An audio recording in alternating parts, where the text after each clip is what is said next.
All right, we're warming up. And next up, from the island of Staten, the other island, the other guy with the cool hat on, Mr. John Clinton. Clinton.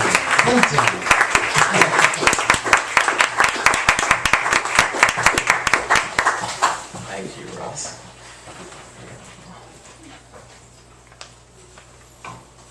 This one's called Just Warming Up. It's hot as hell in Snowden somewhere within Moscow, buried deep inside paranoia, with a real fear of execution for espionage and shoplifting the heart and mind of Big Brother. It's hot as hell in all of Times Square sweats and hoodies, and justice will not come to the Martins, whose son bled red, white, and blue, where black is not a choice but a sentence. It's hot as hell, and then some angel-faced terrorist graces the cover of Rolling Stone, like Dylan in all his infidel's glory, framed with a license to kill.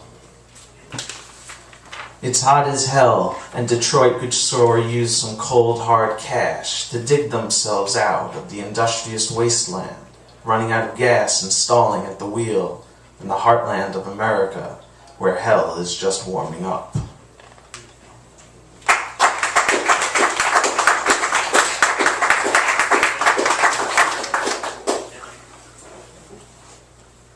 This is called Brooklyn's Battlegrounds. Rally up the troops. You know them chain-smoking, cocaine cowboys, scarcely living beyond the hourglass. Hurry up, their time is always being shattered over boiling sand under whistling suns. Pour out the dead, drink to the casualties of a late spring, for the summer is beginning to bleed. The paint cracks and the shielding has shed its weight due to heavy contemplations, ricocheting off walls of winter, the way it was before the great hurricane, when heroin was still romantic and reading Rimbaud put me to sleep at night. In cold sweats I dream of sucking mother's breast. What milk, what bones, what love lies in the world of unfortunate daydreams. Oh, but the absurdity of it all. To be a poet is maddening. You have to be mad and stay mad all the time, speak of mad things like voices that whisper to you from the grave, and take shelter under monstrous bridges with obscure shadows dancing on pillars. As suicidal rain strikes like thunder, I hear the D-train rumbling through the skyway.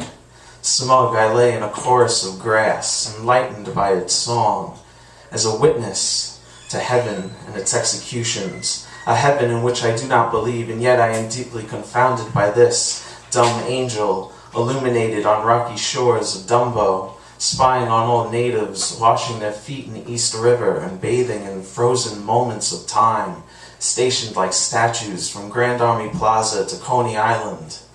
Ah, let the court-martial decide my fate, for having the sun in my mind's eye, for being stark raving mad in the moonlight, with all this time to kill and burn in Brooklyn's battlegrounds.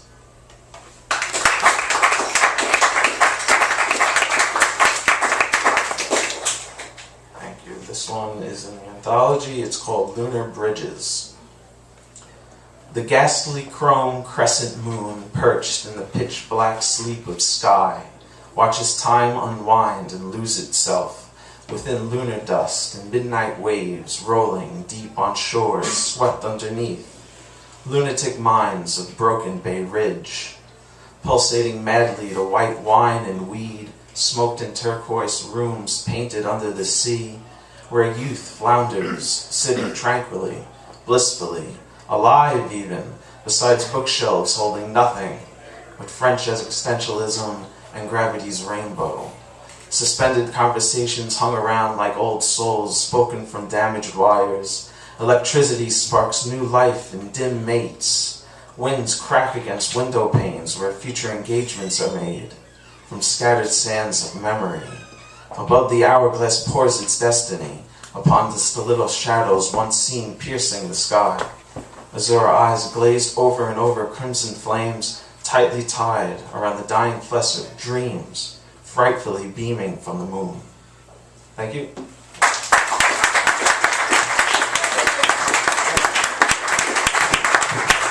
John Clinton. I had no idea, by the way, this first poem was called Just Warming Up.